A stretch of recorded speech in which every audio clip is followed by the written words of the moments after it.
Okay, let's unpack this. When you think about quality assurance automation, QA automation in software development, what comes to mind first?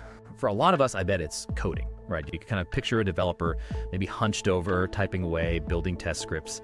The belief for a long time has been that QA automation, that's for developers. You need serious coding skills. But is that still true today? Does that idea still hold up? That's what we're diving into. Let's see if we can figure that out. Yeah, and what's really interesting and what the sources are telling us pretty clearly is that there's been a huge shift. Coding. It's actually not always required anymore for good QA automation, not universally. That whole bottleneck of needing deep coding knowledge, it's sort of dissolving fast. And this isn't just, making things easier. It's fundamentally changing skill needs, speeding up development, getting quality checks done much earlier. There are platforms out there now leading this change that let non-programmers create really quite scalable end-to-end automation. They use these no-code and low-code tools. It completely transforms who can actually do this stuff, who can get involved. Wow, okay, that's a big shift. It almost sounds like QA is being opened up to everyone. Yeah. Democratized. So what's changed to make that possible? How did these platforms let someone without a programming background just step in and automate? Well, the sources highlight some pretty clever advancements. Think about building big test suites, right? But instead of writing code, you're using these intuitive visual interfaces. You can literally just select things on the screen, UI objects, drag them, drop them, build your test steps that way. Okay, so much more visual. Exactly. It's miles away from carefully writing complex code or locators. And then there's this concept, write once, run anywhere. It's pretty revolutionary. Write once, run anywhere. Meaning you build a test visually just once, and it can run across your desktop apps, your web apps, and your mobile apps. No changes needed. Okay. That's huge for efficiency. Definitely. And these systems, they even use AI and computer vision, so they can understand and interact with applications almost like a real person would, simulating user actions without code. Like watching what a user does. Sort of, yeah. And for the simplest stuff, you can literally just record yourself clicking through the application, doing a task, and the system turns that recording into a test script, an automated, repeatable test. Zero code written. That sounds incredibly powerful. It's like moving from needing a detailed blueprint to using really advanced pre-made building blocks. But okay, what about the really tricky stuff?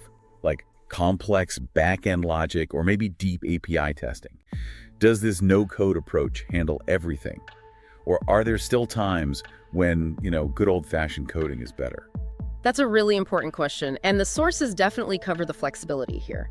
So while these visual no-code methods are fantastic for, say, the vast majority of user interface testing, these platforms also support what's called hybrid scripting. Hybrid scripting, meaning both. Exactly. So for those situations where you do have super complex business rules or you need to get into detailed API workflows, where that fine-grained programmatic control is helpful, you absolutely can. You can layer in traditional code, things like VB script or JavaScript. It works alongside the visual stuff. Got it. But the key thing is, it's an option. It's not step one. It's not required to get started. It shows the goal isn't really to eliminate code entirely, but to empower way more people by giving them powerful alternatives. Right. So pulling this all together then, the big takeaway from our deep dive seems pretty clear. QA automation. It's not just for developers anymore, not by a long shot. The sources are showing it's genuinely accessible now to a much, much wider audience, including you, listening right now, even if you've never coded before. You really can start building solid QA automation without writing any code. And then, scale up, maybe bring in some scripting, but only if and when you hit those really complex bits that need it. It makes automation something that works for, both technical and non-technical teams. Absolutely. And just think about what that means, the impact on, say, project schedules, how teams work together, even just the basic quality of the software going out the door. When more people can jump in and help with automation, that whole feedback loop for quality, it gets faster, much more integrated into everything. Totally agree. It feels like a real paradigm shift, which leads to a final thought, I guess. What does this all mean for the future, for software teams? And maybe even how we define what a technical skill actually is. Is being able to build tests visually just as technical now as writing Python code? And how could that change career paths in software quality? Something to think about next time you're looking at a project.